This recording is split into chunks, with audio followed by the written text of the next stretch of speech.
Selamat siang, perkenalkan nama saya Agnes Paramita NIM 1910417028. Jadi di video kali ini saya akan meringkas buku manajemen operasi bab 6 secara garis besar. Desain barang dan jasa. Dalam kehidupan sehari-hari, barang dan jasa diperjualbelikan dan dikonsumsi oleh masyarakat.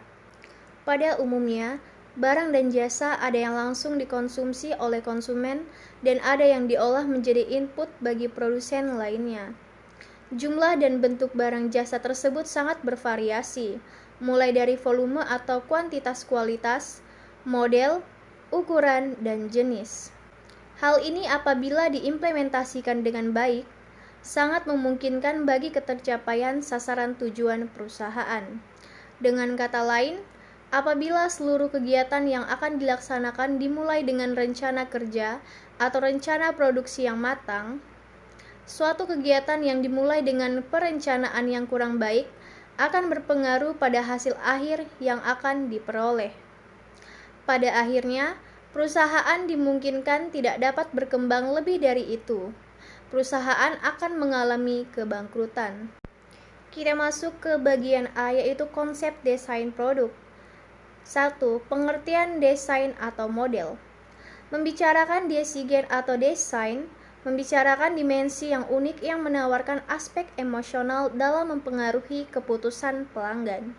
Rancangan atau desain yang cepat berubah sering mengikuti perkembangan zaman, harga, dan teknologi tidak cukup untuk itu. 2. Terminologi desain.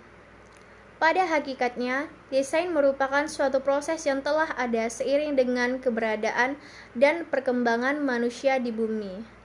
Hal ini sering tidak disadari. Akibatnya, sebagian orang berpendapatan bahwa desain seolah-olah baru dikenal sejak zaman modern dan merupakan bagian dari kehidupan modern. 3. Dasar dan tujuan desain produk. A. Dasar-dasar desain produk. Salah satu upaya untuk menetapkan produk yang akan dihasilkan didahului dengan penelitian, baik penelitian pasar, penelitian produk pesaing, maupun penelitian tentang keuntungan yang diperoleh. B. Tujuan desain produk. Landasan dasar tujuan dari keputusan produk atau product realization untuk pengembangan strategi produk yang dapat memenuhi pemerintahan pasar dengan keunggulan bersaing. 4. Ruang lingkup desain produk. Memahami desain produk dalam bahasa keilmuan disebut juga desain produk industri, yang dimaknai sebagai sebuah bidang keilmuan atau profesi yang menentukan bentuk atau form dari sebuah produk manufaktur. Contoh desain produk kursi tidak hanya agar kursi tersebut tampak bagus, tetapi juga agar kursi nyaman untuk diduduki dan mudah untuk diproduksi, serta terjangkau juga untuk dibeli oleh penggunanya. Komponen prinsip yang mendasari desain produk antara lain sebagai berikut. 1. Mode, 2. Teknologi, 3. Tujuan. Kita masuk ke bagian B, yaitu perencanaan produk. 1. Hakikat perencanaan produk. Perencanaan produk pada dasarnya proses menciptakan ide produk dan menindaklanjuti sampai produk diperkenalkan. 2. Dimensi spesifik yang berhubungan dengan laba. Apabila dipandang dari sudut pandang investor di perusahaan yang berorientasi laba, usaha pengembangan produk dapat dikatakan sukses jika produk dapat diproduksi dan dijual dengan menghasilkan. 3. Perencanaan produk. Peran perencanaan produk terdapat kesuksesan ekonomi sebuah perusahaan manufaktur bergantung pada kemampuan untuk mengidentifikasi kebutuhan pelanggan, kemudian secara tepat menciptakan produk yang dapat memenuhi kebutuhan tersebut dengan biaya yang rendah. Kita masuk ke bagian C, yaitu tingkatan klarifikasi, karakteristik, dan diferensiasi produk. 1. Tingkatan produk. 2. Klarifikasi produk. Produk berdasarkan wujudnya dibagi menjadi dua bagian, yaitu 1. Barang, 2. Jasa. Produk berdasarkan tujuan konsumsi meliputi 1. Barang konsumsi, 2. Barang industri, 3. Karakteristik produk jasa, 4. Diferensiasi. Sekarang kita masuk ke bagian D, yaitu pengembangan dan manajemen produk.